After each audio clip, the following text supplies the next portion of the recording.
السلام علیکم ورحمۃ اللہ وبرکاتہ۔ اعوذ باللہ من الشیطان الرجیم، بسم اللہ الرحمن الرحیم۔ اللہم وفقنا لما تحب وترضى واجعل عاقبۃ امورنا خیرا ولا تکلنا الی انفسنا طرفۃ عین ابدا۔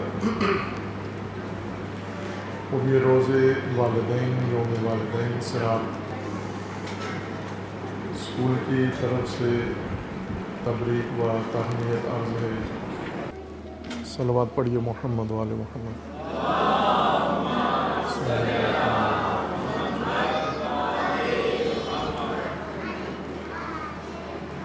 یہ یوم اسکول انتظامیہ کو اسکول میں زیر تعلیم نونہالوں کو، بچے بچیاں اور والدین بچوں کے جو یہاں تشریف فرما ہیں اور دیگر مہمانان گرامی و خصوصاً معلمین و معلمات جو زحمت اٹھا رہی ہیں، انہیں تبریک و تہنیت عرض ہے۔ اس مناسبت میں امید ہے جو وقت آپ کا یہاں گزر رہا ہے مفید ہو، آپ کے لیے بھی، بچوں کے لیے بھی اور اسکول کے لیے بھی۔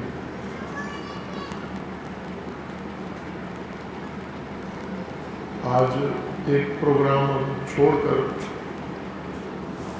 اس کو ملتوی کر کے پھر یہ گنجائش نکالی جو کہ اتوار ہے اور زیادہ تقاضا ہوتا ہے یہاں سے بعد پھر ایک اور اسی طرح کے نشست میں شرکت کرنی لاہور سے باہر۔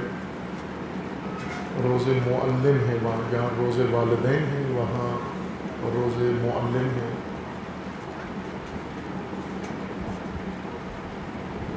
اس بارے میں اس موضوع پر گفتگو مفصل ہے والدین کی شمولیت کے ساتھ اور معلمین اور دیگر طبقات جو امر تعلیم اور مسئلہ تعلیم میں دلچسپی رکھتے ہیں، رغبت رکھتے ہیں۔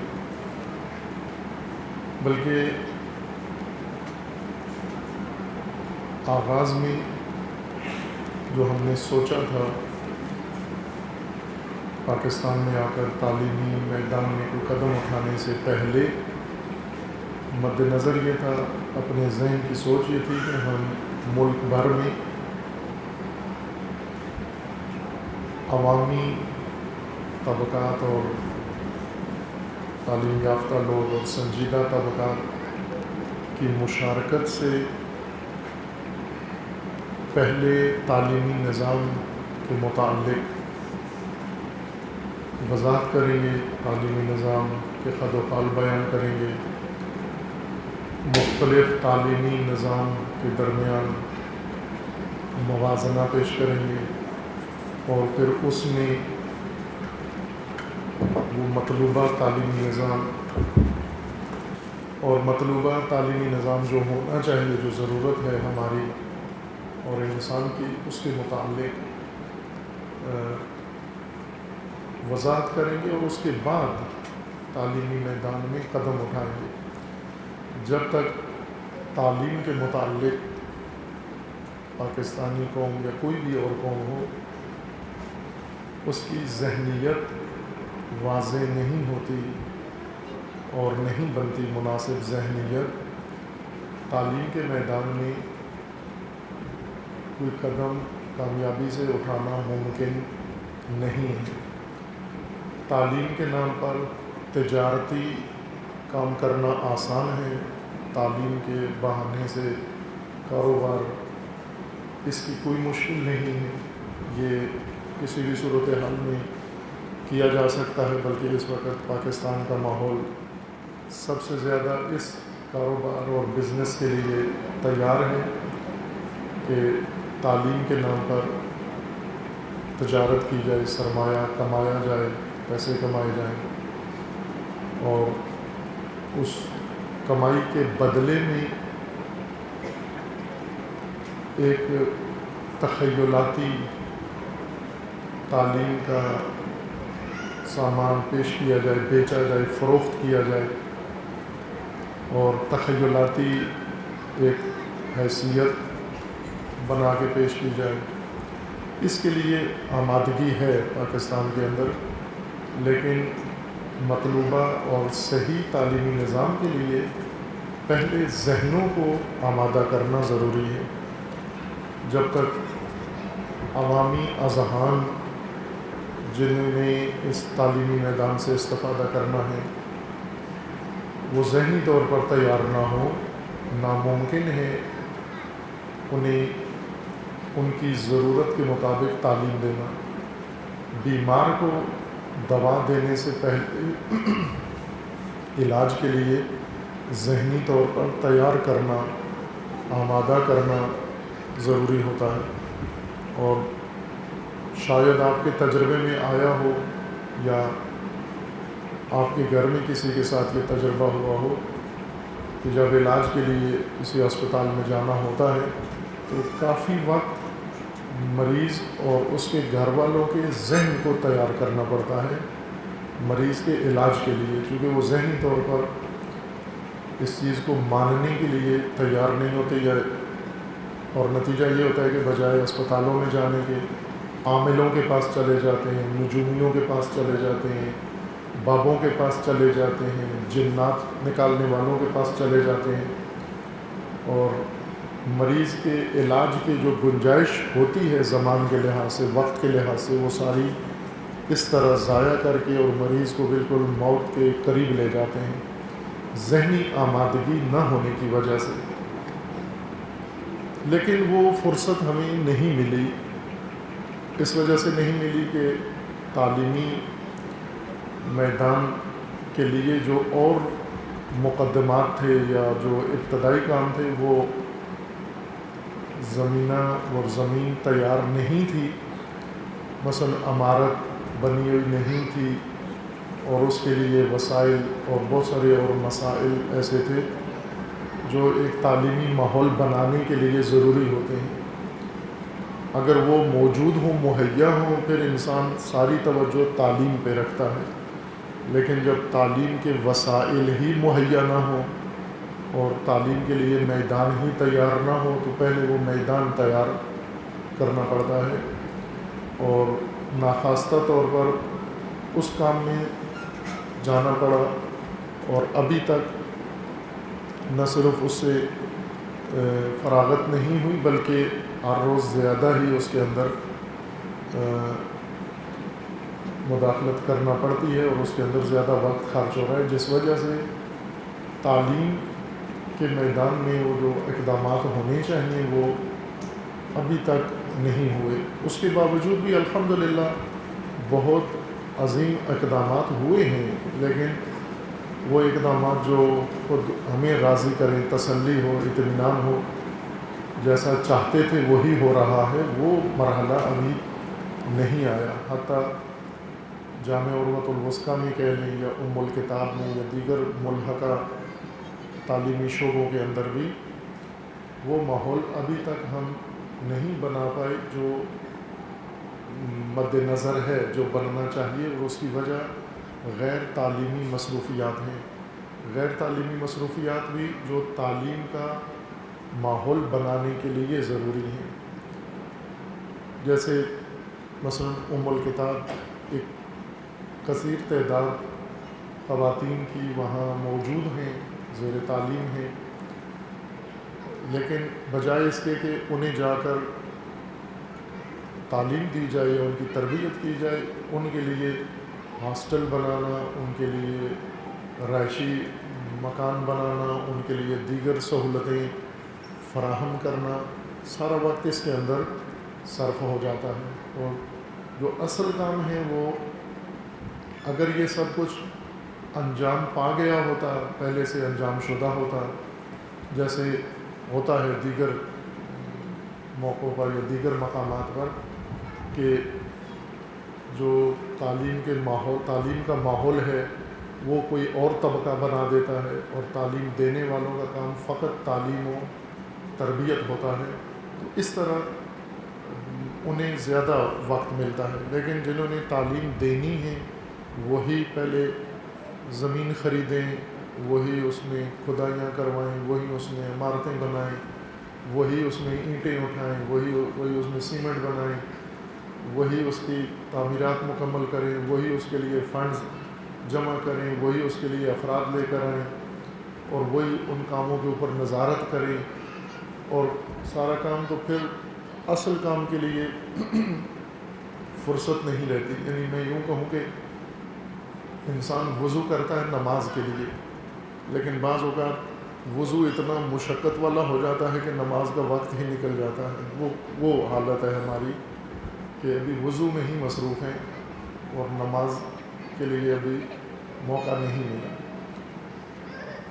دو تعلیمی نظام ہیں مد نظر، ایک حوزہ دینی مدرسہ کا تعلیمی نظام جو الحمدللہ جاری ہے، اور امید ہے کہ ایک دن ایسا آئے گا، اللہ تعالیٰ کی طرف سے توفیق نصیب ہوگی کہ وہ آئیڈیل نظام جو مد نظر ہے انشاءاللہ وہ ہم قائم کرنے میں کامیاب ہو جائیں گے جب ان ابتدائی کاموں سے تھوڑی فراغت ملے گی، چونکہ اب وہ کام کچھ تکمیل کی طرف جا رہے ہیں، اور امید ہے کہ آنے والے اوقات میں یہ توفیق نصیب ہوگی۔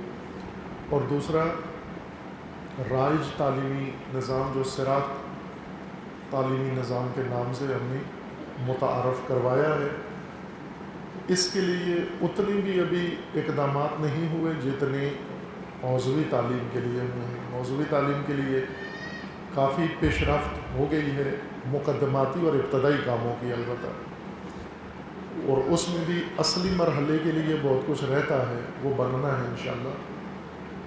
لیکن صراط تعلیمی نظام میں ابتدائی کام بھی ابھی انجام نہیں پائے، چونکہ اس طرف فرصت نہیں ملی، لیکن اس کے باوجود بھی اپنے آپ کو پابند کرنے کے لیے بعض اوقات انسان کسی کام کو شروع نہیں کرتا تو آزاد ہوتا ہے کہ ابھی تو شروع نہیں ہوا، لیکن کوئی بہانہ بنا لے اپنی مصروفیت کے لیے یا ذمہ دار بننے کے لیے، پابند کر لے اپنے آپ کو، وہ کام ہو جاتا ہے۔ مثلا اگر آپ مہمان بلا لیں، گھر میں دعوت دے دیں، تو پھر مجبور ہو جاتے ہیں کچھ نہ کچھ کھانا بنانے پر، لیکن اگر بلایا ہی کسی کو نہیں ہے تو پھر اہتمام بھی نہیں کرتے گھر میں کچھ بنانے کے لیے۔ آپ خود کوئی گھر میں جیسا پڑا ہوا ہو انڈا ہی بنا کے کھا لیتے ہیں، یا کوئی اور چیز پرانی پڑی ہوئی ہو گرم کر کے، فریجوں کی برکت سے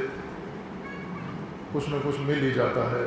سست ترین لوگوں کو بھی فریج کی برکت سے کچھ نہ کچھ کھانے کو مل ہی جاتا ہے۔ اس میں کسی کے بقول کے جب فریجیں نہیں تھیں تو ایک دن کا باسی کھانا کھاتے تھے، جب سے یہ فریجیں آ گئی ہیں تو ہفتوں کا باسی کھانا کھانا پڑتا ہے، پکا کے رکھ دیتے ہیں، جب ضرورت پڑے گرم کر کے کھا لیا۔ لیکن جب مہمان بلا لیتا ہے کوئی تو پھر مجبور ہو جاتا ہے، پابند کر لیتا ہے اپنے آپ کو کہ اب مہمانوں کی خاطر ہمیں کچھ کرنا ہے۔ یہ احساس ہو رہا تھا کہ صراط تعلیمی نظام میں جو ہمارے مد نظر تھا نظریہ، وہ تاخیر ہو رہی ہے اس میں مختلف وجوہات سے، ایک مصروفیت کی وجہ سے اور وقت نہ ہونے کی وجہ سے، دوسرا وسائل کی کمی کی وجہ سے، افراد کی کمی کی وجہ سے۔ یہ تین کمیاں تھیں، فرصت کی کمی، وسائل کی کمی اور افراد کی کمی۔ اس وجہ سے یہ تاخیر ہو رہا تھا یہ کام۔ بعض عزیزوں کی اصرار پر، کہ میں خود ابھی بھی مائل نہیں تھا انہی وجوہات کی وجہ سے کہ اسکول اب شروع کریں، چونکہ اس کے لیے ابتدائی کام نہیں ہوا تھا، ہم نے تیاری اس طرح سے نہیں کی ہوئی تھی جیسے ہونا چاہیے تھی۔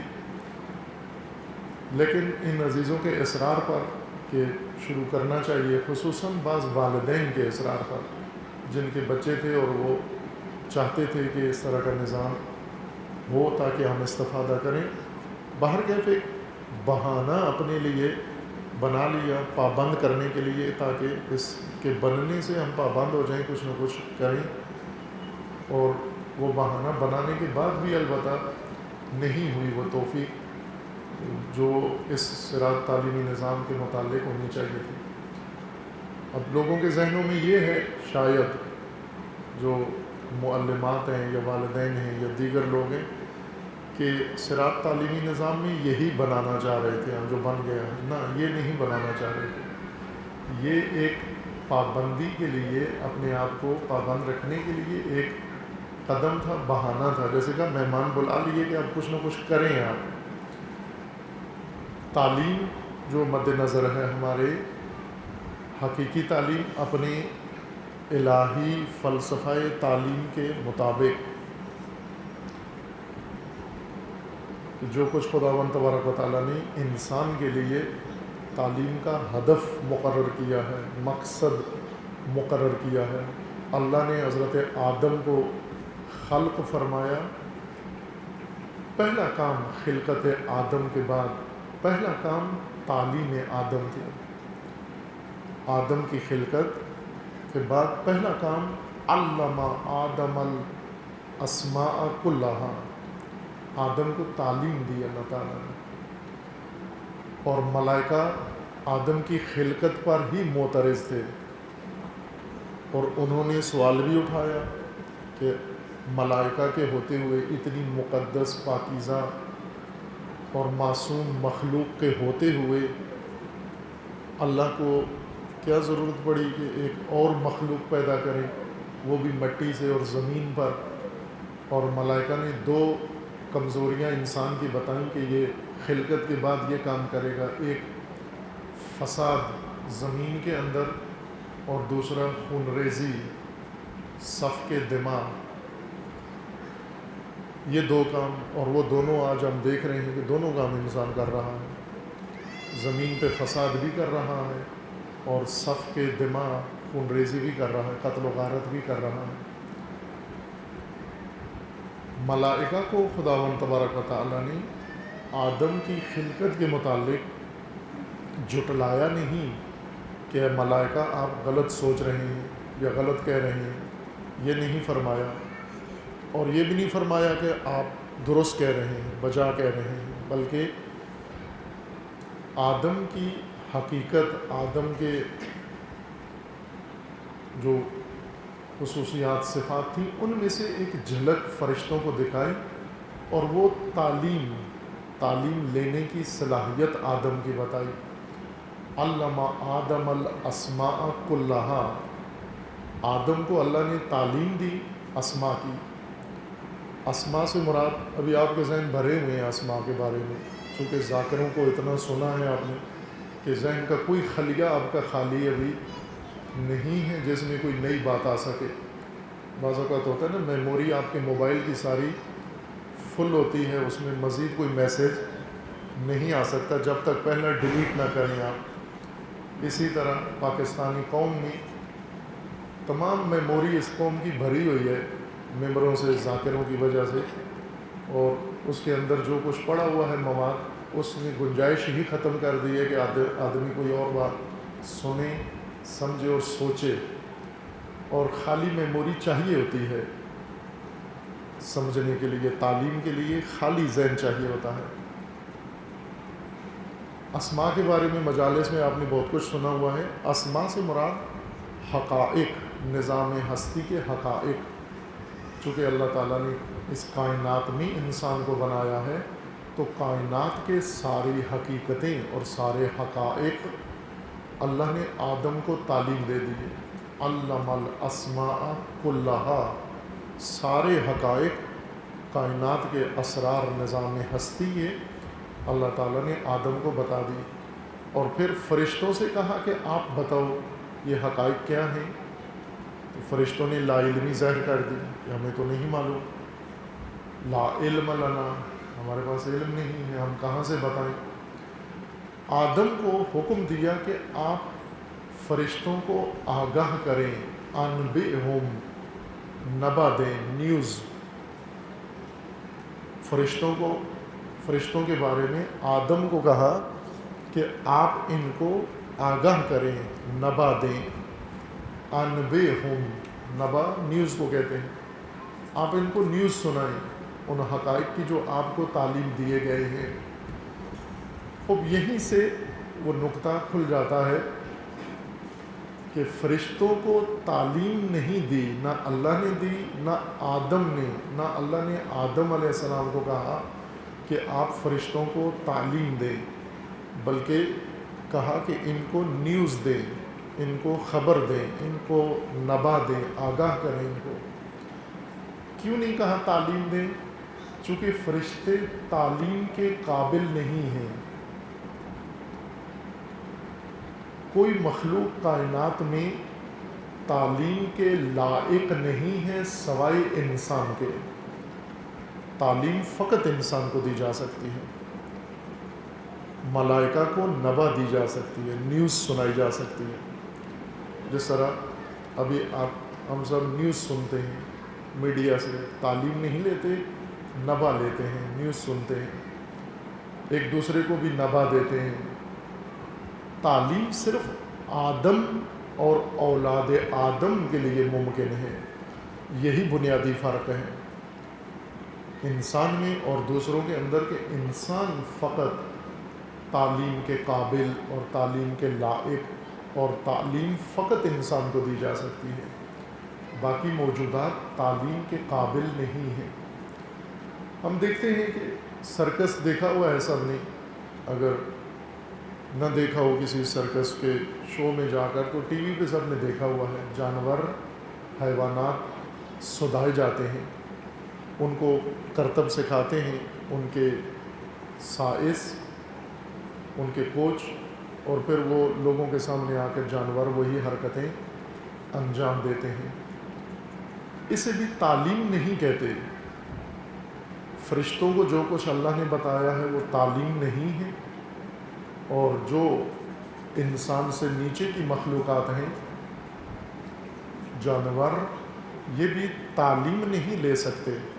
ناممکن ہے کسی حیوان کو یا جانور کو تعلیم دینا، محال ہے، لے نہیں سکتے۔ بلکہ وہ اور عمل ہے جو جانوروں کے اوپر انجام دیا جاتا ہے، جیسے سدھانا کہتے ہیں، یعنی کسی جانور کی طبیعت و مزاج کے خلاف اس کے اوپر کوئی عمل ٹھونس دینا، اور وہ ڈر، خوف یا کسی چیز کی لالچ میں وہ کام کرے۔ آپ نے دیکھا ہوگا جب بھی جانوروں سے کوئی کام کرواتے ہیں تو فوراً ان کے منہ میں کوئی ٹافی، چاکلیٹ ڈال دیتے ہیں، وہ صرف اسی لیے کرتا ہے وہ عمل۔ ہاتھی ہے، اونٹ ہے، بڑے بڑے جانور جو انسان کے اوپر پاؤں رکھ دیں، کچومر نکال دیں انسان کا، انسان کے اشاروں پہ ناچتے ہیں اسی چاکلیٹ کے لیے، ٹافی کے لیے، اس مرغوب غذا کے لیے۔ یا کوڑا ہوتا ہے ہاتھ میں، شیر کو چھلانگے جو لگا ہوتا ہے مربی، اس کے ہاتھ میں کوڑا ہوتا ہے، چابک ہوتی ہے، وہ چلاتا ہے، اور وہ ڈر سے، خوف سے یہ درندہ وہ حرکتیں کرتا ہے بلی کی طرح۔ یہ بھی تعلیم نہیں ہے، جانور تعلیم نہیں لے سکتے، صرف انسان لے سکتا ہے۔ اور انسان کو اللہ نے جو بنایا ہے، خلق فرمایا ہے، اس خلقت کا مقصد رکھا ہے۔ مقصد خلقت تعلیم کے ذریعے ممکن بنایا ہے۔ انسان کی خلقت کا مقصد ہے، سب کی خلقت کا، عورت اور مرد، والدین اور بچے، ان سب کی خلقت کا مقصد ہے، ایک ہی مقصد ہے سب کا، الگ الگ نہیں ہے۔ ایک مقصد ہے خلقت کا، اور اس کے لیے ہم سب کو پیدا کیا ہے۔ اس مقصد خلقت تک پہنچنے کا زینہ، سیڑھی، تعلیم کو قرار دیا ہے، کہ تعلیم کے ذریعے انسان مقصد خلقت حاصل کر سکتا ہے، پا سکتا ہے۔ اگر تعلیم نہ ہو، ناممکن ہے، انسان کے مقصد تک نہیں پہنچتا۔ اور مقصد تک جب تک نہ پہنچے، میں اشارہ کر دوں مقصد کیا ہے انسان کی خلقت کا۔ انسان شناسی از نظر قرآن ایک گفتگو ہے جو ہر اتوار کو جامعہ میں ہوتی ہے، عمومی شرکت بھی ہوتی ہے اور طلاب بھی ہوتے ہیں اس کے اندر، اور دین قیم کے نصاب میں بھی وہ شامل ہے، عمومی نہیں ہے۔ اس کے اندر یہ انسان کی خلقت و انسان کی تربیت مفصل بیان ہوئی ہے قرآن کریم کی نگاہ سے۔ وہاں عرض کیا ہے کہ انسان کی خلقت کا مقصد انسانیت ہی ہے. انسان کو کسی اور چیز کے لیے پیدا نہیں کیا گیا. انسان کو جنت کے لیے، انسان کو نہروں کے لیے، انسان کو دودھ کے لیے، انسان کو درختوں کے لیے، انگوروں کے لیے، اناروں کے لیے نہیں پیدا کیا گیا. وہ سب کچھ انسان کے لیے پیدا کیا گیا ہے.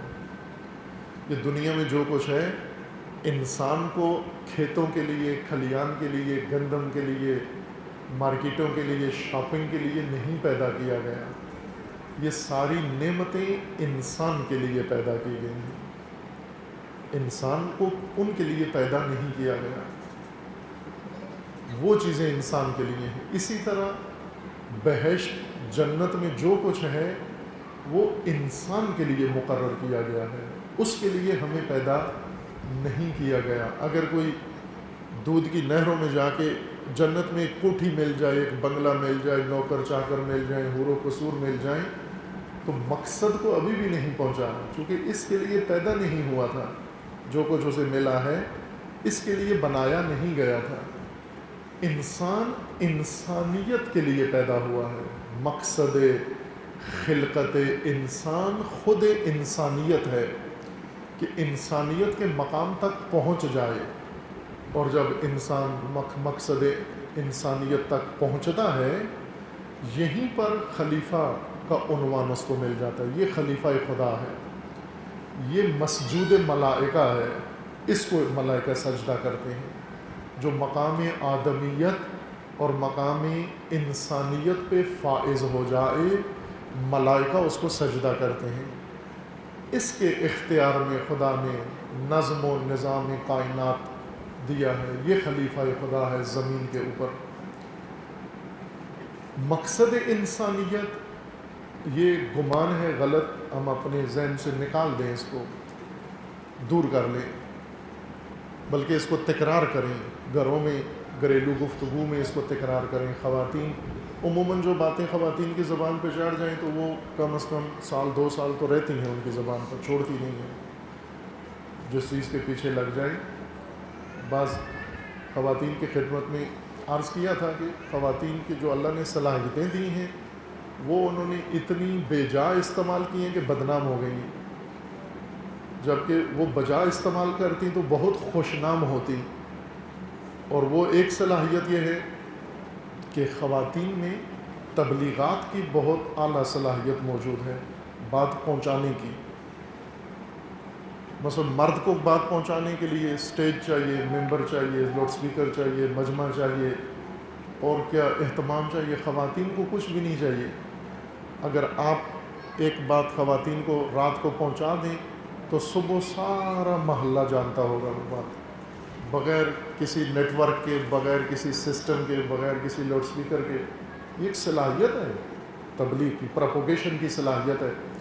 اور ایسی مہارت سیکھتی بھی نہیں ہے، کوئی ٹریننگ بھی نہیں دیتا. یہ نہیں کہ مائیں بچیوں کو سکھاتی ہیں کہ بات اس طرح پھیلائی جاتی ہے، بلکہ یہ ایک ان کی اندرونی صفت ہے کہ بات بنا کے کرتی ہیں اور ساتھ بتاتی ہیں کہ یہ آپ کو صرف بتا رہی ہوں. یہ کوڈ ہے ان کا کہ یہ صرف آپ کو بتا رہی ہوں اور کسی کو نہیں بتانا. یہ کوڈ ہے. وہ سمجھ جاتی ہیں کہ میں نے بھی آگے اسی طرح تک پہنچانی ہے، یعنی میں نے بھی دوسرے کو یہی کہنا ہے کہ صرف آپ کو بتا رہی ہوں اور کسی کو نہیں بتانا. اور اس طرح آپ دیکھیں شام تک ساری دنیا سن لیتی ہے. یہ ایک صلاحیت ہے. لیکن انہوں نے چھوٹی باتیں، گھریلو باتیں، ایک دوسرے کی باتیں، یہ باتیں پہنچائی ہیں. تبلیغات کی صلاحیت یہاں. اگر یہی صلاحیت اللہ کا پیغام لے کے نکلیں خواتین محلے کے اندر، ایک کو کہے کہ بہن یہ اللہ کا پیغام ہے، صرف آپ کو بتا رہی ہوں، آپ اس قابل ہو، دوسری کسی کو نہیں بتایا، یہ اللہ کا پیغام ہے، تو آپ دیکھیں کہ شام تک محلے میں وہ وحی خدا کس طرح تیزی سے پھیلی ہوگی. اور اس طرح آپ دیکھیں یہ صلاحیت اگر بجا استعمال ہوتی تو آج کتنی خوش نام ہوتی خواتین. وہ کام جو انبیاء خدا نے کیا ہے، وحی ملتی تھی اور اسے لے کے نکلتے تھے اور گھر گھر اور ہر فرد تک پہنچاتے تھے. خواتین کو اگر یہ پیغام مل جائے، یہ نقطہ جو عرض کر رہا ہوں، یہ اگر خواتین سیکھ لیں اور اس کو تکرار کریں، چونکہ جب ان کی زبان پہ ایک بات چڑھتی ہے، مرد ایک دو دفعہ کرتا ہے بات، اکتا جاتا ہے، پھر روک دیتا ہے، میرے سامنے یہ بات نہیں کیا کرو، چھوڑو اس ذکر کو، چھوڑو، کوئی نئی بات کرو. لیکن خواتین تھکتی نہیں ہیں، اگر 100 دفعہ بھی تکرار کرنا پڑے نہیں تھکتی، اور یہ بھی ایک مثبت صلاحیت ہے. بے جا استعمال کرنے کی وجہ سے بدنامی ہوتی ہے. اگر انہی صلاحیتوں کو بجا استعمال کریں، مردوں کو بھی اور بچوں کو بھی اور سب کو سکھائیں. وہ یہ نقطہ ہے کہ انسان کو اللہ نے انسان بنا کر پیدا نہیں کیا. یہ بات ہے جو خواتین کو اپنی مہارت سے پھیلانی ہے. تمام معاشرے میں، تمام قوم کے اندر خواتین نے یہ بات پھیلانی ہے کہ انسان کو اللہ نے انسان بنا کر پیدا نہیں کیا ہے، بلکہ انسان بننے کے لیے پیدا کیا ہے.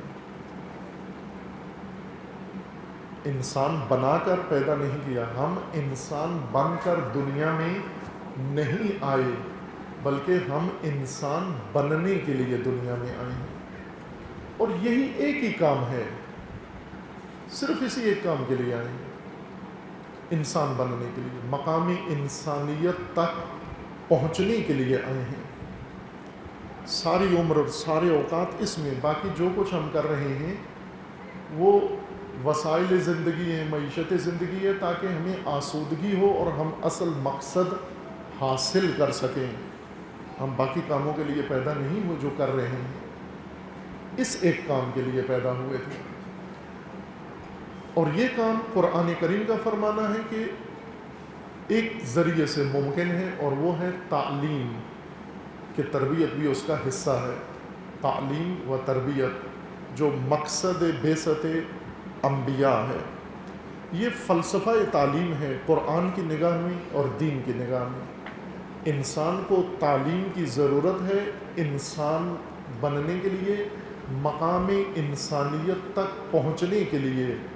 یہ ماؤں کی بھی ضرورت ہے، بچوں کی بھی ضرورت ہے، باپ کی بھی ضرورت ہے، پورے گھرانے کی ضرورت ہے، ہر ایک کی ضرورت ہے تعلیم.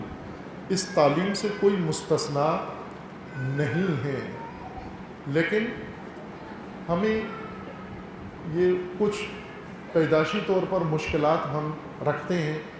ایسی جگہ پہ پیدا ہوئے، ایسے ماحول میں پیدا ہوئے، ایسے زمانے میں پیدا ہوئے، ہماری پیدائش سے پہلے سے یہ ساری مشکلات موجود تھیں. اور وہ یہ کہ ہم سرمایہ داری نظام میں پیدا ہوئے ہیں، سرمایہ داری نظام کے غلاموں کے ماحول میں ہم پیدا ہوئے ہیں. سرمایہ دار اس سے پہلے، ہماری ولادت سے پہلے، آپ کے پیدا ہونے سے پہلے سرمایہ داروں نے اپنا نظام بنا کر دنیا میں رائج کر دیا ہے، اور انہی کا نظام چل رہا ہے. ان کے اپنے ملکوں میں بھی اور ان کے غلام ملکوں میں بھی. پاکستان سرمایہ داروں کا غلام ملک ہے، سرمایہ داری نظام کا غلام ملک ہے. اس لیے یہاں زبان بھی اپنی نہیں ہے، پاکستان کی اپنی زبان نہیں ہے. پاکستانیوں کو اپنی زبان سے نفرت ہے، شرمساری ہوتی ہے، ننگ آر محسوس کرتے ہیں. اردو نہ پڑھتے ہیں، نہ پڑھاتے ہیں، نہ لکھتے ہیں، نہ لکھاتے ہیں، نہ انہیں اردو صحیح بولنا آتی ہے. 2 جملے اردو کے، حتیٰ دیکھا ہے ہم نے معلمین، اردو کے معلمین اردو نہیں جانتے. کیوں؟ کہ اردو سے ان کی شخصیت چھوٹی نظر آتی ہے، پسماندہ نظر آتے ہیں، اور اپنے آپ کو متجدد بنانے کے لیے اور ایک ماڈرن انسان ثابت کرنے کے لیے انگلش سیکھتے، سکھاتے اور پڑھاتے ہیں. یہ سب سے بڑی قباحت ہے. ایک غلام قوم کی نفسیات کے اوپر دوسروں کی زبان حاوی ہو گئی ہے، اور اپنی قومی زبان سے دوری اور نفرت ہے، دوری ہوئی. سرمایہ داروں نے پہلے، مغربی نظام سرمایہ داری نظام ہے، انہوں نے پہلے سے نظام بنایا ہوا تھا، اس نظام کو رائج کیا ہوا تھا. ہم اسی میں پیدا ہوئے، وراثت میں، غلامی میں ہمیں وہ ملا، اور اسی کو لے کر ہم چل کے.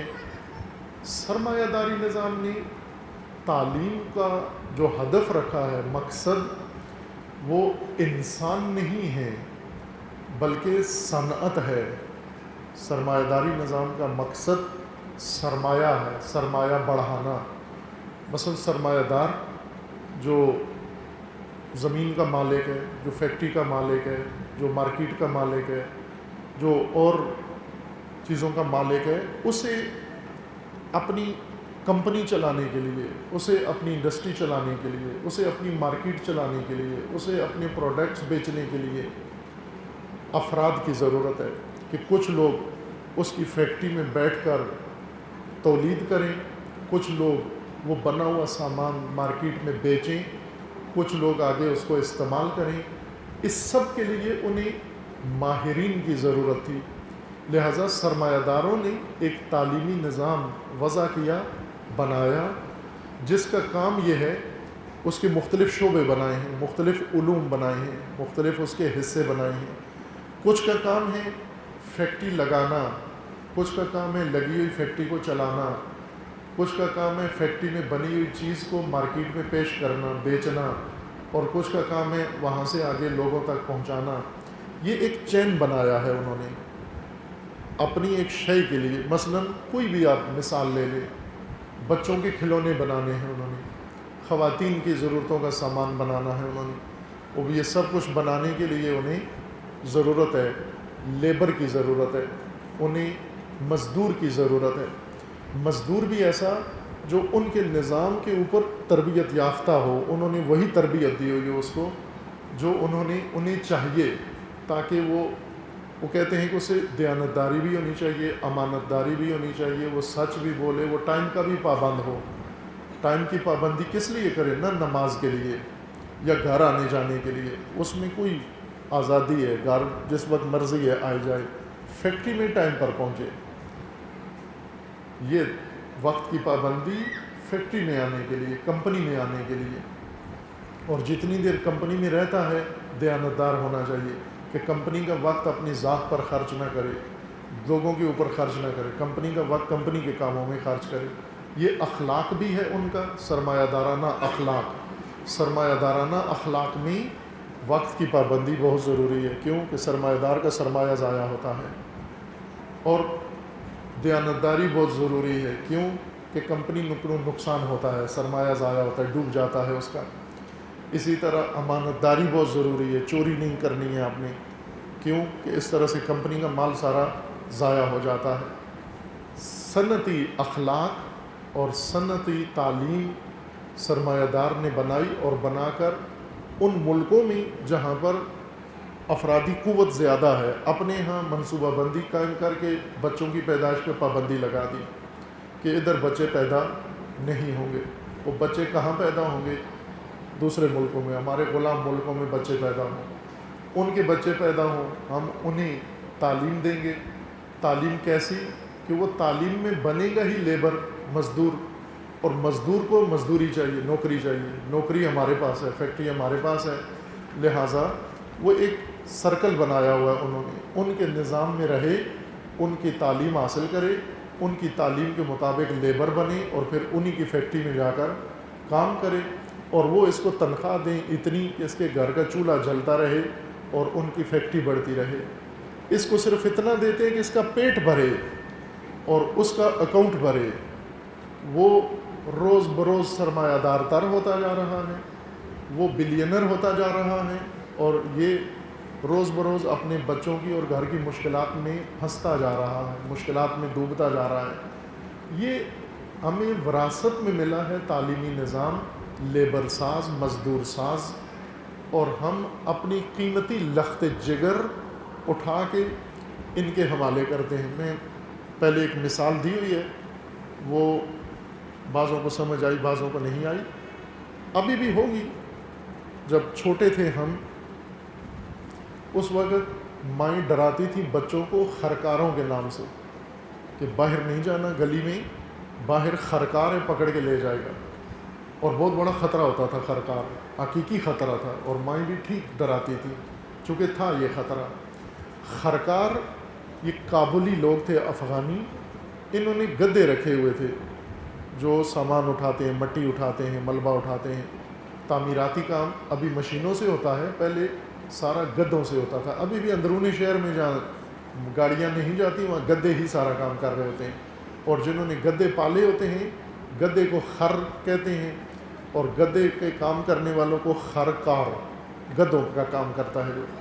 یہ کمپنی ہوتی تھی باقاعدہ، گدے پالنا اور گدوں کے ذریعے آگے کام کرنا. گدوں کو چلانے کے لیے انہیں افراد چاہیے ہوتے تھے کہ جو ہر گدے کے ساتھ ایک آپریٹر چاہیے ہوتا ہے جو گدے کو لوڈ کرے، اس کا بورا بھرے اور پھر دوسری جگہ جا کر گدے سے بورا الٹے ان لوڈ کرے اس کو. اتنے ان کے پاس افراد نہیں ہوتے. گدے تو ایک آدمی ہے، کمپنی اس کے پاس 50 گدے ہیں، تو 50 مزدور یا 50 افراد تو ہوتے نہیں ان کے پاس. اس کے لیے انہوں نے یہ تدبیر نکالی تھی کہ وہ مختلف گلی محلوں میں کھیلتے ہوئے چھوٹے چھوٹے بچے اٹھا کے لے جاتے تھے اغوا کر کے. انہیں بیگار کیمپوں میں رکھتے تھے، جنگلوں میں، چھوٹی عمر میں، مثلا 2-2.5 سال کا بچہ اٹھا کے لے جاتے، اور یہ بچے وہاں ان کے اندر پڑھتے اس کیمپ میں، انہی کی زبان سیکھتے، انہی کی بولی سیکھتے. ان بچوں کو پتہ بھی نہیں ہوتا تھا ہم کس کی اولاد ہیں، ہم کہاں پیدا ہوئے، کس کی نسل سے ہیں، کس شہر کے ہیں. اس کمسنی میں اٹھا کے لے جاتے اور پالتے. جب وہ بچے بڑے ہوتے 14-15 سال کے، تو پھر انہیں اس کمپنی میں گدوں کے ساتھ لگا دیتے. یہ گدے لوڈ کرتے اور ان لوڈ کرتے تھے.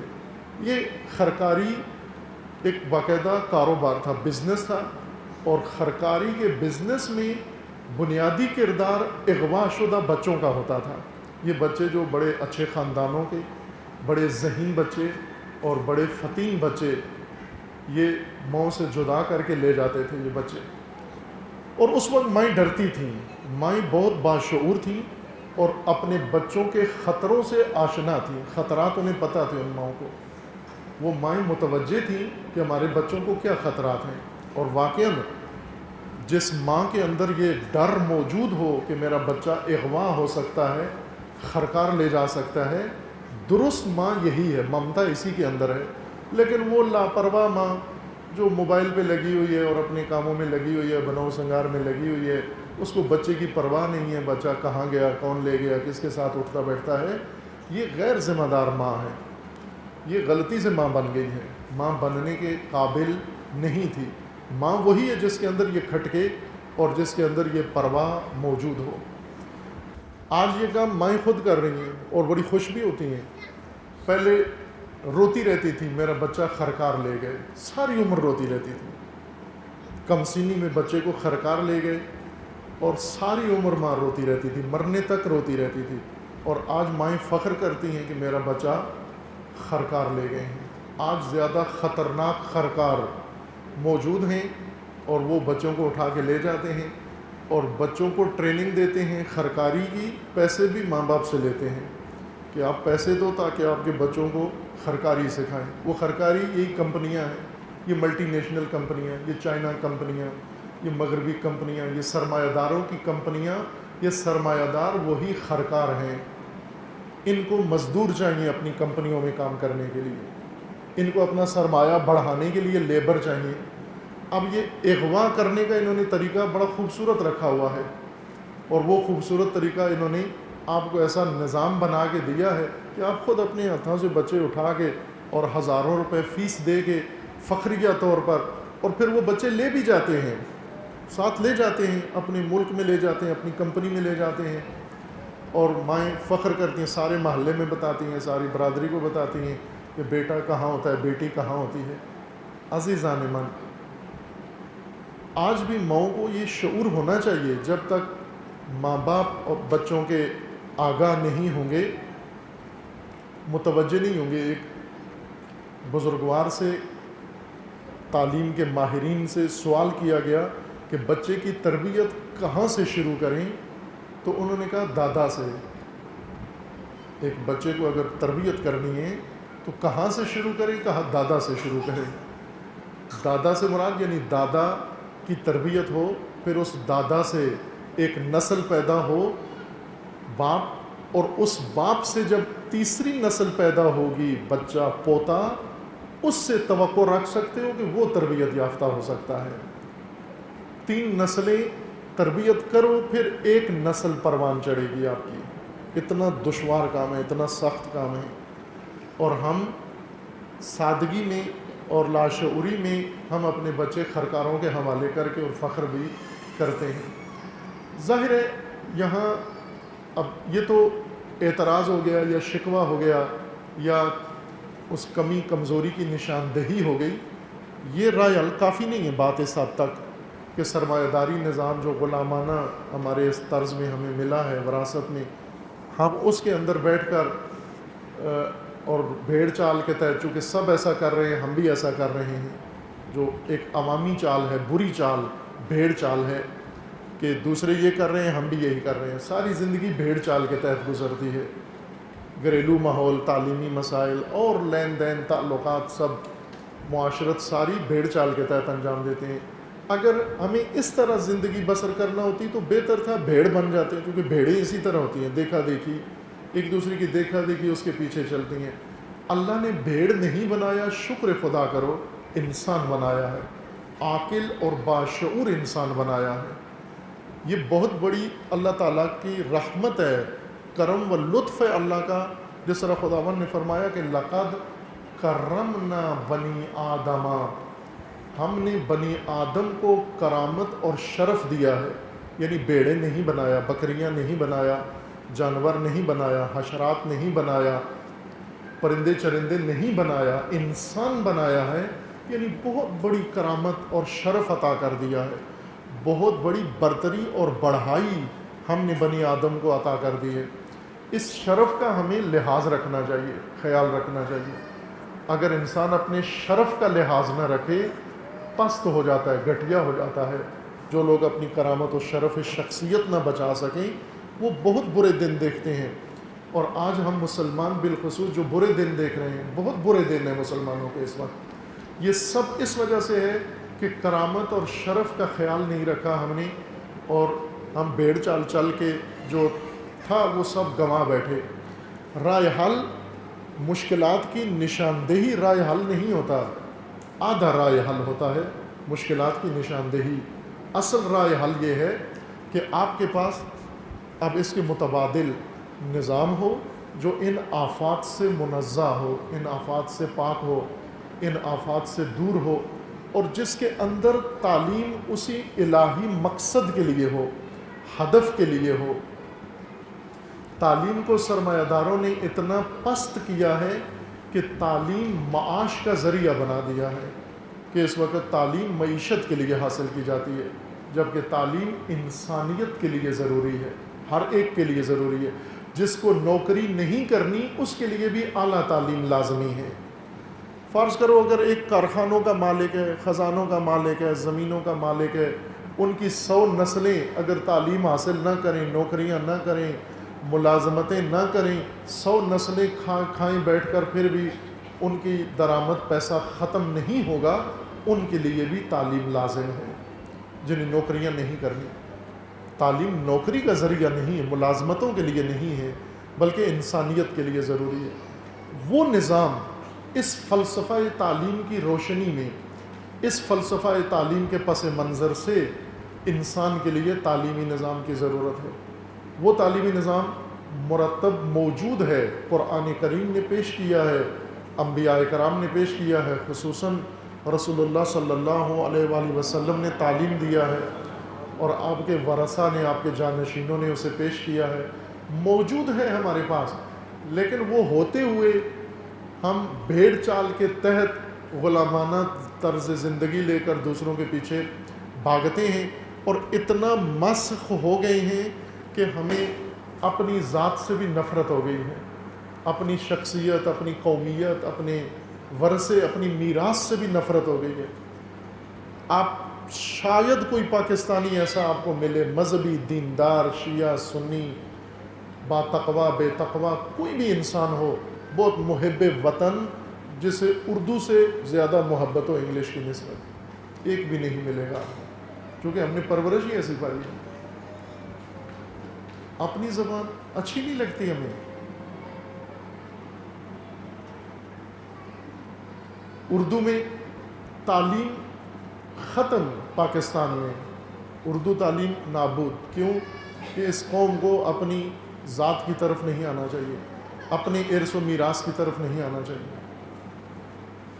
اقدار کی تعلیم جس میں پہلے انسانیت بعد میں مہارت، اس وقت جو رائج تعلیم ہے یونیورسٹیز کالجوں کے اندر مہارتیں سکھاتے ہیں، تعلیم نہیں دیتے، علم نہیں دیتے، سکلز دیتے ہیں، مہارتیں منتقل کرتے ہیں، اور وہ بھی بہت ناقص طریقے سے مہارتیں سکھاتے ہیں کہ ایک اچھا ماہر شخص بھی نہیں بناتے، چونکہ کاروبار کرتے ہیں، تجارت کرتے ہیں۔ تعلیم مہارتیں سکھانے کا نام نہیں ہے، مہارتیں بغیر تعلیم کے بھی ہو سکتی ہیں اور تھیں۔ آج دنیا میں جتنی شاہکار ہیں اعلیٰ نمونے تعمیرات کے، یہ سب ماہرین نے بنائے ہیں۔ یہ تاج محل آپ میں سے بعض نے دیکھا ہوگا اور سب نے سنا ہوا ہے، دنیا میں تعمیرات کا ایک شاہکار ہے، بہت اعلیٰ تعمیرات کا نمونہ ہے انجینئرنگ کا، اور بنانے والے ان پڑھ، سفید ان پڑھ، الف بے تک انہیں آتا نہیں تھا، اپنا نام بھی نہیں لکھ سکتے تھے۔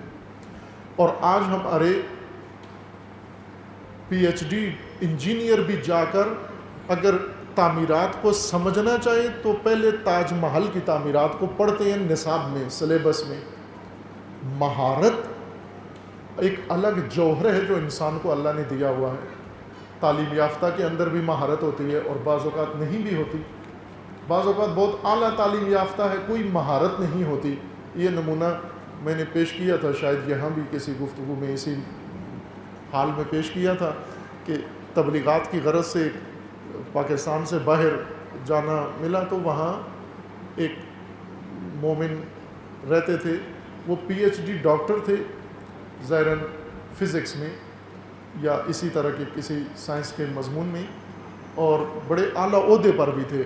ان کے گھر میں ٹھہرنا ہوا، مجلس، ان کی جو زوجہ محترمہ تھی انہوں نے اپنے باورچی خانے میں چولہے پہ ہنڈیا رکھی اور اس کو پکا کے اور دم پہ لگا کے تو مجلس میں جانے لگی، اور ان سے کہا کہ چونکہ آپ بعد میں ہمارے آئیں گے مجلس پر آدھ گھنٹہ پون گھنٹہ، تو آتے ہوئے چولہا بند کر کے آنا کہ جل نہ جائے۔ یہ کہہ کر انہیں وہ چلی گئیں، اور یہ ڈاکٹر صاحب، پی ایچ ڈی ڈاکٹر صاحب، جب وقت ہوا چولہا بند کرنے کا کچن میں گئے، باورچی خانے میں، اور جتنے جتن کیے ان سے چولہا بند نہیں ہوا۔ انہوں نے فون کیا اپنی زوجہ کو چولہا بند کرنے کے لیے، انہوں نے سمجھایا، پھر دوبارہ ان کی ہدایات کے مطابق چولہا بند کرنا چاہا، پھر بھی ان سے گیس آف نہیں ہوئی۔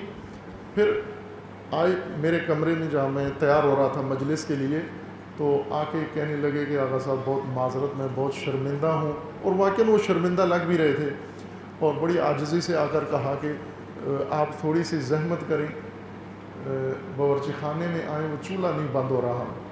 میں سمجھا شاید کوئی آگ لگ گئی ہے، خدا نخواستہ کوئی حادثہ ہو رہا ہے، تو وہ ہلکی سی آنچ پہ، جیسے دم پہ خواتین ہنڈیا چڑھا دیتی ہیں، وہ ہلکی سی آنچ تھی، اور انہیں کام کیا تھا کہ اس چولہے کے بٹن کو تھوڑا سا اندر دبا کے اسے گھمانا ہوتا تھا، وہ نہیں ڈاکٹر صاحب سے ہو رہا تھا۔ مہارت نہیں تھی، تعلیم تھی، ڈگری بہت اعلیٰ تھی، مہارت نہیں تھی۔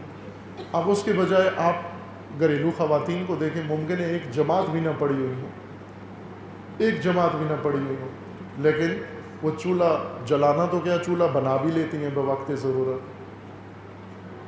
وہ سارے کام گھر کے کر لیتی ہیں۔ بعض خواتین وہ یہ کام کرتی ہیں، مرد بھی کر لیتے ہیں، ان پڑھ مرد بھی مہارت رکھتے ہیں۔ کتنے کام ہیں جو آپ گھروں میں بلاتے ہیں مکینکوں کو، وہ ان پڑھ ہوتے ہیں۔ یہ گاڑیاں آپ کے پاس اتنی مہنگی گاڑیاں ہیں، اور خرید کے جب اب خراب ہو جاتی ہے، ٹھیک کرانے جاتے ہیں تو ان پڑھ مکینک ٹھیک کرتا ہے اتنی پیچیدہ گاڑی، جس کو رسید بنانا بھی نہیں آتی، وہ آپ کو گاڑی ٹھیک کر کے دیتا ہے، اور وہ سمجھاتا ہے آپ کو کہ ساتھ گاڑی ایسے ہے، اس کو ایسے چلانا، ایسے رکھنا۔ وہ ان پڑھ زیادہ جانتا ہے گاڑی کے بارے میں۔ مہارتیں الگ چیز ہیں، علم الگ چیز ہے۔ انسان کی معاش کی ضرورت، انسان کے وسائل زندگی کی ضرورت مہارتیں ہیں۔ مہارتیں ہوں گی تو زندگی گزرے گی، وسائل ہوں گے تو زندگی گزرے گی، لیکن مقصد زندگی مہارتوں سے حاصل نہیں ہوتا۔ ڈاکٹر بننا مہارت ہے، انجینئر بننا مہارت ہے، مقصد زندگی ڈاکٹر کو بھی چاہیے، مقصد زندگی انجینئر کو بھی چاہیے، مقصد زندگی اس دینی تعلیم پڑھنے والے مولانا کو بھی چاہیے، گھریلو خاتون کو بھی چاہیے۔ وہ واجب تعلیم ہے، وہ لازم تعلیم ہے، اور بہترین تعلیم وہ ہے جو یکجا ہو جائے۔ اگر دو جگہ انسان پڑھے کہ اپنی لیے جو لازم مقصد زندگی کی تعلیم ہے وہ الگ حاصل کرے اور مہارتوں کی تعلیم الگ حاصل کرے، دو جگہوں پر جب جاتا ہے، دو کشتیوں کا سوار کبھی بھی ساحل تک نہیں پہنچتا، گر جاتا ہے، ڈوب جاتا ہے۔ اس لیے بہتر ہے کہ ایک کشتی میں دونوں کام ہوں۔ آپ جتنے بڑے سائنسدان ہیں، جتنے بڑے قدیمی سائنسدان ہیں جن کے نام سے سائنس شروع، جو پدر ہیں، بابا سائنس ہیں، یہ سب کے سب دینی مدرسوں کے فارغ التحصیل ہیں۔ ابن سینا، ابن ہیثم، محمد ابن زکریا رازی، خواجہ طوسی، یہ سارے، وہ میڈیکل کے ہوں، وہ انجینئرنگ کے ہوں، وہ کسی اور شعبے کے ہوں، وہ کیمسٹری کے ہوں، وہ فزکس کے ہوں، وہ سارے، یہ سب چونکہ ایک کشتی میں تھا سب کچھ، ایک جگہ تھا سب کچھ۔ صراط تعلیمی نظام وہ قدیم اقدار کا نظام جس کے اندر ایک ہی کشتی میں سب کچھ ہو، کہ یہیں پر مہارتوں کی تعلیم حاصل کرے اعلیٰ درجے تک، اور ساتھ ساتھ اپنی مقصد کی تعلیم بھی حاصل کرے اعلیٰ درجے تک، تاکہ یہ ڈاکٹر صاحب انسان بھی ہوں ساتھ، یہ انجینئر صاحب انسان بھی ہوں ساتھ، اور یہ محترمہ جو پڑھ کے فارغ التحصیل ہوگی یہ انسان بھی ہو ساتھ، اور یہ علامہ یہ انسان بھی ہو ساتھ۔ اس لیے یہ تعلیم ہمارے ذہن میں تھی کہ اس تعلیم کو یہاں شروع کریں ہم، لیکن جیسے اشارہ کیا تھا کہ اب مثلا آپ نے یہاں پر پروگرام کیا ہے آج کا، پہلے سے ہال بنا ہوا تھا، اس کے اندر بجلی لگی ہوئی تھی، پنکھے لگے ہوئے تھے، لائٹس فٹس تھیں اس کے اندر، ہر چیز اس کے اندر پہلے سے موجود تھی۔ کچھ چیزیں آپ نے شاید یہ سیٹیں، آپ نے کرسیاں منگوا لی ہوں گی، ساؤنڈ منگوا لیا ہوگا، کوئی ایک دو چیزیں جو آپ کو چاہیے تھی، جو آج ہی اٹھا کے سمیٹ کے لے بھی چلے جائیں گے آپ۔ لیکن اگر آپ نے آج پروگرام کروانا ہوتا اور اس کے لیے ہال بھی پہلے بنانا پڑتا آپ کو، کہ پہلے آپ ادھر آل عمران کے اس پلاٹ پہ ہال بنائیں، پھر اس ہال میں آپ ڈیکوریشن کریں، پھر اس میں بجلی فٹ کروائیں، پھر اس میں پنکھے لگوائیں، پھر اس میں میٹر لگوائیں، پھر اس میں آپ ٹرانسفارمر لگوائیں، اور پھر ٹائلیں لگوائیں، سب کچھ کر کے پھر اس میں پروگرام بھی کریں، اور ٹائم بھی آپ کے پاس صرف اتوار کا ہے، تو ایک اتوار میں اتنا کچھ کرنا ممکن نہیں ہے۔ اب یہاں ایسے کام ہوتا ہے کہ ایک طبقے نے پہلے یہ ماحول بنا دیا، دوسرے نے آ کر اس کے اندر اپنا جو پروگرام تھا آئیڈیل وہ یہاں لاگو کر دیا، لیکن وہ چین بنا ہوا نہیں ہے یہاں پر کہ ایک طبقہ پہلے سے آ کر تعلیم کا ماحول بنائے، اسکول بنائیں، کالج بنائیں، یونیورسٹیاں بنائیں، اور ٹیکنیکل تعلیم کا، سوشل تعلیم کا اہتمام کریں، دینی تعلیم کا اہتمام، وہ بھی آج کے زمانے کی ضرورتوں اور تقاضوں کے مطابق وہ سارا کام کریں، پھر اس کے لیے فنڈز بھی ہیں وہ بھی کریں، اور ٹرینڈ لوگ بھی اس کے لیے ہوں۔ یہ بھی نہیں ہوا ظاہر ہے، اب وہ کرنا ہے، وہ تعلیمی نظام ہم نے متعارف کروانا ہے، اسی مشکلات اور انہی کمزوریوں اور کمیوں کے اندر ہی شروع کرانا ہے۔ ظاہر ہے اس میں وقت چاہیے، وقت درکار ہے۔ بعض لوگ ہوتے ہیں وہ عجول، جلد باز ہیں بہت، کہ وہ یہ سمجھتے ہیں کہ ہم نے آج بچہ داخل کرایا ہے صراط سکول میں، دوسرے دن ولی اللہ بنا ہوا ہمارے سامنے کھڑا ہو اور ہم اس کے پیچھے نماز پڑھیں۔ وہ یہ توقع نہیں ہونی چاہیے آپ کو، وقت لگتا ہے، پہلے ایک سسٹم بنے۔ ابھی جو سکول بنا ہوا ہے الحمدللہ بہت عمدہ ہے، اگر دوسرے سکولوں کی نسبت دیکھیں تو محفوظ ہے الحمدللہ، اچھا سٹاف ہے، اچھا عملہ ہے، بہت ہی محنت ہوتی ہے ان کے ساتھ۔ بعض جو معلمات ہیں کوشش کرتی ہیں، وہ میں دیکھتا ہوں، تو میں اپنے جامعہ کے اساتید کو بھی بتایا ہے کہ اتنی محنت آپ نہیں کرتے جتنا صراط سکول کی معلمات کرتی ہیں محنت۔ مثلا جس قدر وہ وقت دیتی ہیں، جتنا اہتمام چھوٹے چھوٹے بچوں کے لیے کرتی ہیں، آپ لوگ بڑے طلباء کے لیے اتنا اہتمام نہیں کرتے، اور یہ قابل تحسین ہے۔ لیکن جو بنا ہے یہ نہیں تھا، یہ نہیں ہے آئیڈیل، یہ نہیں بنانا تھا، اور نہ یہ رہے گا۔ یہ بہانہ ہے تاکہ ہم اس بہانے سے اپنے آپ کو پابند کر کے وہ چیز بنائیں جو بنانا چاہتے ہیں. اس کے لیے ہمیں ضرورت ہے، سب کی ضرورت ہے. ظاہر ہے اس کے لیے ماں باپ کی ذہنیت ہم آہنگ ہونے کی ضرورت ہے، تعلیم یافتہ طبقے کی ضرورت ہے. ایک چیز جو رائج تعلیمی نظام میں اسی تخیلاتی اسٹیٹس کے ایک فرق میں بیان کرتا ہوں، وہ یہ ہے کہ نصاب، ہر ایک کی زبان پہ نصاب چڑھا ہوا ہے. نصاب کون سا پڑھاتے ہیں؟ پاکستان کے اندر بہت سارے نصاب، ایک ہی ملک کے اندر 20 نصاب جاری ہیں. ہر اسکول کا ایک نصاب ہے. اس نے نصاب موٹے موٹے ناموں کے ساتھ، امپورٹڈ ناموں کے ساتھ، برانڈ کے ساتھ، سب وہ نصاب کے چکر میں ہیں.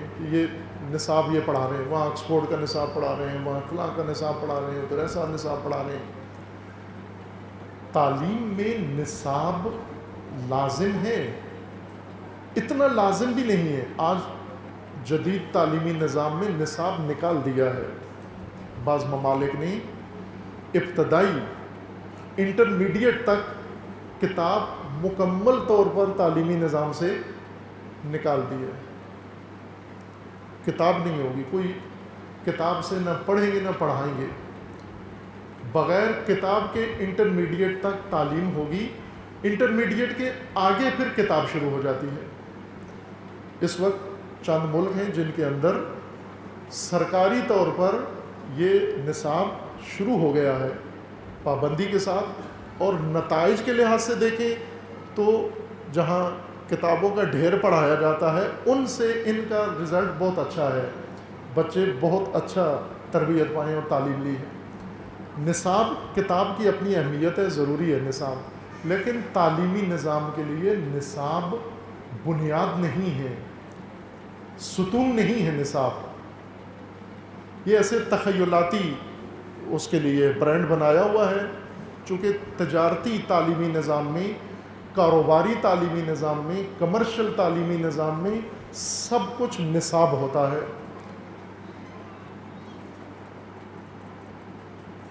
درست تعلیمی نظام میں، الہی تعلیمی نظام میں بنیاد معلم ہے، نصاب نہیں ہے.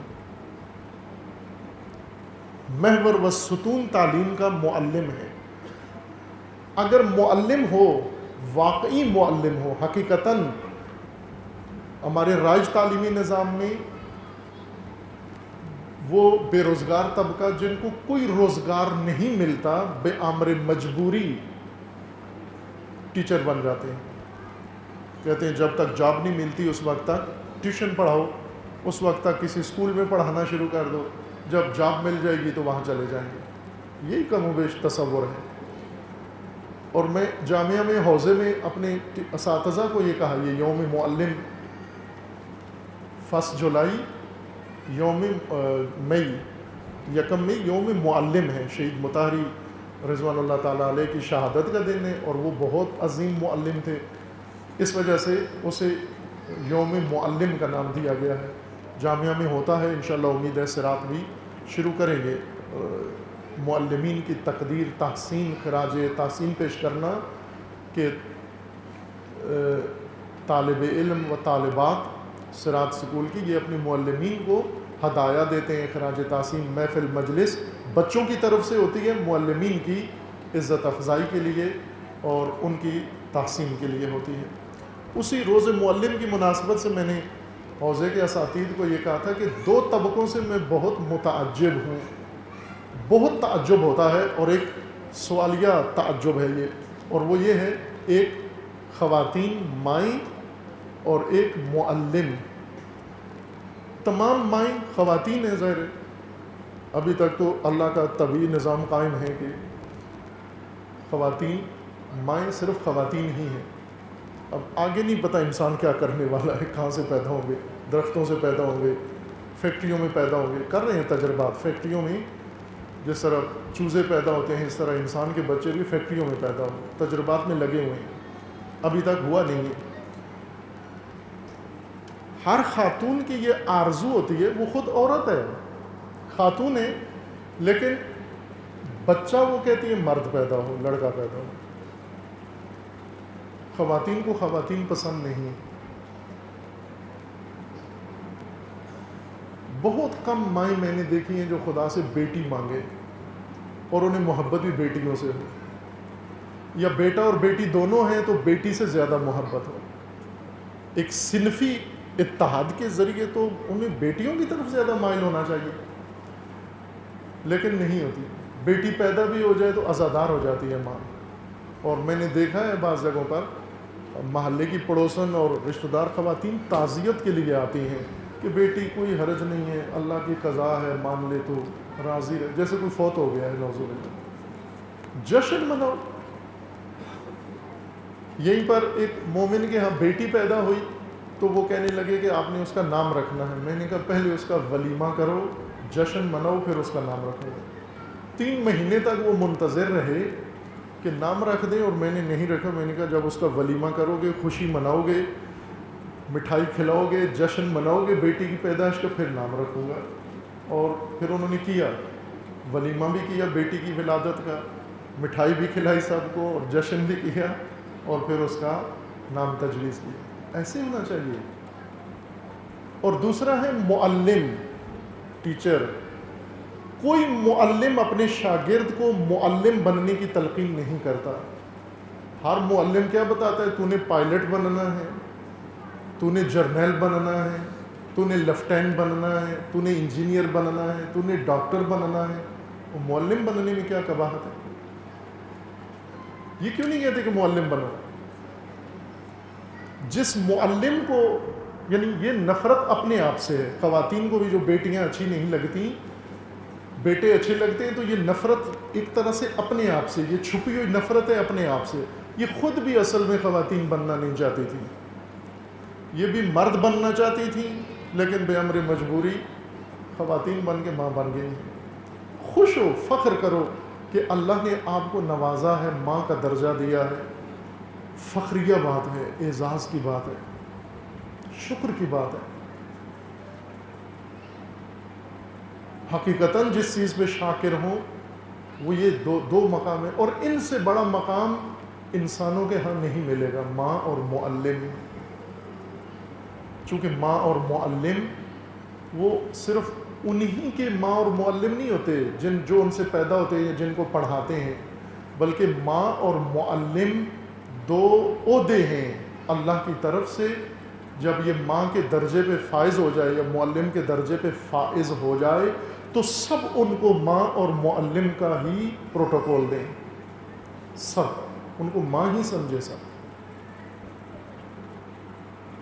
بے شک ایک چھوٹی بچی ہے، مجھ سے چھوٹی ہے، اللہ تعالیٰ نے اس کو درجہ ماں کا دے دیا ہے، تو مجھے بھی چاہیے کہ میں اس کو ماں کا پروٹوکول دوں، کیونکہ وہ ماں کے درجے پہ فائز ہو گئی ہے۔ یہ اعزاز اللہ نے اس کو دے دیا۔ اسی طرح معلم کسی کا معلم ہے، آپ کا نہیں ہے، کسی اور کا معلم ہے، لیکن ایک عہدہ ہے اس کے پاس۔ آپ کے رشتہ داروں میں آتے ہیں کرنل صاحب، ریٹائرڈ کرنل صاحب، کرنل صاحب، ہر طرف کرنل کرنل لگی ہوتی ہے۔ آپ کا کرنل تھوڑا ہی ہے، فوج کا کرنل تھا، ریٹائرڈ ہو گیا، ختم ہو گیا، لیکن آپ نے ابھی تک اس کو کرنل بنایا ہوا ہے۔ ڈاکٹر صاحب، ڈاکٹر صاحب، آپ کے ڈاکٹر تو نہیں ہیں، جن کا علاج کیا ان کے ڈاکٹر ہیں، لیکن آپ نے ابھی بھی ان کو ڈاکٹر مانا ہوا ہے۔ تو اسی طرح ماں ہے، بے شک آپ کی ماں نہیں ہے، لیکن اللہ نے ایک رینک دے دیا ہے۔ ماں ہونا ایک رینک ہے اللہ کا، اور مائیں اس کی زیادہ قدر جانی۔ اور قدردانی یہ ہے کہ اپنے آپ سے محبت کرو، فخر کرو ماں ہونے پر، اور معلم ہونے پر فخر کرو۔ آپ بے امر مجبوری ٹیوشن پڑھانا، ٹیچنگ کرنا، یہ شان معلمی کے خلاف ہے۔ انتخاب کرو۔ اگر آپ کا ویزا آ جائے، امریکہ کا ویزا آ جائے، جو بہشت ہے پاکستانیوں، اس بہشت کا ویزا آ جائے، دوسری طرف آپ کو ایک نوکری مل رہی ہو، 1 لاکھ روپیہ مہینے کی تنخواہ ہو کم از کم آپ کی، اور تیسری طرف ایک اسکول میں، ایک دینی ایک تعلیمی ادارے کے اندر آپ کو معلم کی حیثیت سے خدمات آپ کی درکار ہوں، جس میں معمولی تنخواہ ہو، 10,000 روپے تنخواہ ہو، اس دن اگر وہ ویزا بھی چھوڑا اور یہ 1 لاکھ روپے کی نوکری بھی چھوڑی اور معلم ہونے کو ترجیح دی، تو اس کا مطلب ہے آپ قدردان ہیں، آپ کو مقام معلمی کا اندازہ ہو گیا ہے کہ کیا عظیم مقام ہے معلمی کا۔ انبیاء نعوذ باللہ بے روزگاری کی وجہ سے نبی نہیں بن گئے کہ اور کچھ انہیں ملتا نہیں تھا تو چلو روزگار نہیں ہے تو نبی بن جاؤ، تعلیم دو، بلکہ سارا میدان کھلا تھا ان کے لیے، ہر کام جو بھی کرنا چاہتے کر لیتے۔ رسول اللہ نے کاروبار کیا، پہلا زندگی کا پہلا اور آخری کاروبار کیا رسول اللہ نے، اور اتنا خوبصورت اور کامیاب کاروبار کیا کہ اس پورے قافلے، تجارتی قافلے میں سب سے زیادہ نفع رسول اللہ نے کمایا اس سال کے سفر میں۔ واقعہ یاد ہے نا آپ کو، حضرت خدیجہ کا مال تجارت لے کر، اپنا نہیں تھا، حضرت خدیجہ کا لے کر گئے مال تجارت شام، اور وہاں جا کر جب وہ مارکیٹ میں، منڈی میں اپنا مال لگایا تو لوگ آنے لگے، جو کچھ رسول اللہ کے پاس تھا، مثلا کپڑا تھا، لوگ اٹھاتے پوچھتے تھے یہ درجہ 1 ہے، کپڑا درجہ نمبر 1 ہے، تو حضرت فرماتے نا یہ وہ نہیں ہے جو آپ سمجھ رہے ہو، یہ وہ کوالٹی نہیں ہے اعلیٰ کوالٹی، یہ معمولی کوالٹی ہے۔ کھجور کوئی اٹھاتا تو وہ کہتے کہ یہ درجہ یہ کہ یہ کھجور سب سے اعلیٰ کھجور ہے، تو حضور فرماتے نہ یہ سب سے اعلیٰ نہیں ہے، اس سے اعلیٰ کھجوریں دوسری ہیں، یہ نہیں، یہ معمولی کھجور ہے۔ قافلے والے ہنسنے لگے، انہوں نے کہا کہ یہ جوان اس بی بی کا سارا مال لٹائے گا اور ضائع کرے گا، ڈبو دے گا۔ لیکن ابھی ان کا مال کسی کا نہیں بکا تھا اور سارا بازار ٹوٹ پڑا رسول اللہ کے اس مال کے اوپر، کیونکہ سچائی ہے، صداقت ہے، جو بیچ رہے ہیں وہی کہہ رہے ہیں، بتا رہے ہیں کہ یہ نہیں ہے وہ اعلیٰ کوالٹی جو آپ سمجھ رہے ہو، یہ معمولی کوالٹی ہے، یہ قیمت ہے، اس کی لینی ہے تو لے لو۔ ابھی وہ دوسرے کھول ہی رہے تھے اپنا مال اور رسول اللہ بیچ کے اور نفع کما کے فارغ بھی ہو گئے۔ بس اس کا مطلب ہے کہ تاجرانہ صلاحیتیں تھیں رسول اللہ کے اندر۔ اگر پہلی کاروبار میں ایسی کامیاب تجارت ہوتی ہے، اگر جاری رکھتے رسول اللہ، تو کم از کم یہ شام و مکہ و مدینہ کی مارکیٹ رسول اللہ کے مقابلے میں کوئی کاروبار نہ کر سکتا، ہو سکتا ہے ایسے، لیکن رسول اللہ نے پیغمبری کی، معلمی کی، هو الذی بعث فی الامیین رسولا منہم یتلو علیہم آیاتہ ویزکیہم ویعلمہم الکتاب والحکمہ وَإِن كَانُوا مِن قَبْلُ لَفِي ضَلَالٍ مُبِينٍ۔ اس ملت گمراہ کو گمراہی سے نکالنے کے لیے معلمی خدا نے عطا کی، هو الذی بعث فی الامیین رسولا منہم، رسول مبعوث کیے، یعلمہم الکتاب والحکمہ۔ وہ رسول بہت کچھ کر سکتے تھے لیکن معلمی کو انتخاب کیا۔ اس لیے امام خمینی فرماتے ہیں کہ معلمی شغل انبیاء ہے، وراثت انبیاء ہے، میراث نبی ہے، تعلیم کا محور معلم ہے۔ ہم نے اہتمام کیا، لیکن وہی عرض کیا کہ چند چیزوں کی کمی کی وجہ سے، وقت کی کمی، وسائل کی کمی اور افراد کی کمی کی وجہ سے ابھی تک اس تعلیمی شعبے کا حق ادا نہیں ہوا۔ انشاءاللہ آپ بھی دعا کریں یہ توفیق نصیب ہو کہ جو اس کے تقاضے ہیں انشاءاللہ بھرپور طریقے سے ہم پورے کریں، اور آمادگی ہے، پورے ملک کے اندر آمادگی ہے، لوگ متعدد جگہوں پر، ابھی تازہ ترین ایک اقدام جو ہوا ہے چند روز پہلے، میں وہ آپ کی خدمت میں نمونے کے طور پر عرض کرتا ہوں کہ ایک مومن نے اپنی قیمتی زمین، بہت قیمتی زرعی زمین، 20 ایکڑ زمین تعلیمی مرکز کے لیے وقف کی ہے، لاہور سے باہر کسی اور شہر کے اندر وقف کی ہے کہ یہاں پر اگر آپ تعلیمی نظام بنائیں اور بچوں کے لیے، بچیوں کے لیے، اور آمادگی بھی ظاہر کی کہ ہم اور بھی جو تعاون ہو، لیکن ظاہر ہے تعلیمی اسکول بنا کے اس کے اندر معلم چاہیے، اس کے اندر مدیریت چاہیے، اس کے لیے ہم نے ٹریننگ انسٹیٹیوٹ بنایا ہے۔ یہی 3 کمزوریاں، 3 ضعف جو موجود ہیں وہ اس پر بھی اثر انداز ہوئے ہیں، بنا ہوا ہے۔ ابھی بھی ایک کورس وہاں چل رہا ہے ٹریننگ اسکول میں، ہمارا جو الگ بنا ہوا ہے ٹریننگ اسکول، جس میں 2-3 ابھی تک ٹیچر ٹریننگ سیشن ہوئے ہیں، اور اس وقت اس میں میڈیا ٹریننگ سیشن ہو رہا ہے کہ کم از کم 20-22 بچے وہاں پر میڈیا ٹریننگ لے رہے ہیں، اور بعد میں انشاءاللہ یہ جاری رہے گا، سارا سال یہ تسلسل رہے گا اس میں۔ جب تک کتاب تدوین کرنے سے پہلے، نصاب بنانے سے پہلے معلم بنانا ضروری ہے۔ ایک معلم بنانا برابر ہے ایک امت بنانے کے۔ ایک معلم بنانا، اگر ہم 100 باپ تربیت کریں اور ان کے مقابلے میں ایک ماں تربیت کرنا ایک امت کی تربیت کے برابر ہے، اور 100 مرد تربیت کرنا ایک امت کے برابر نہیں ہے۔ وہ 100 مرد ہی ہیں، لیکن ایک ماں ایک امت کا درجہ رکھتی ہے۔ اسی طرح ہم اگر 100 نصاب بنا دیں، سارے پورے ہم ابتدائی کلاس سے لے کے یونیورسٹی کے اعلیٰ لیول تک تمام سبجیکٹس میں نصاب بنا کے تیار کر کے پرنٹ کر کے رکھ بھی لیں، یہ نصاب بے زبان یہ کچھ بھی نہیں کر سکتا جب تک معلم نہیں ہوگا۔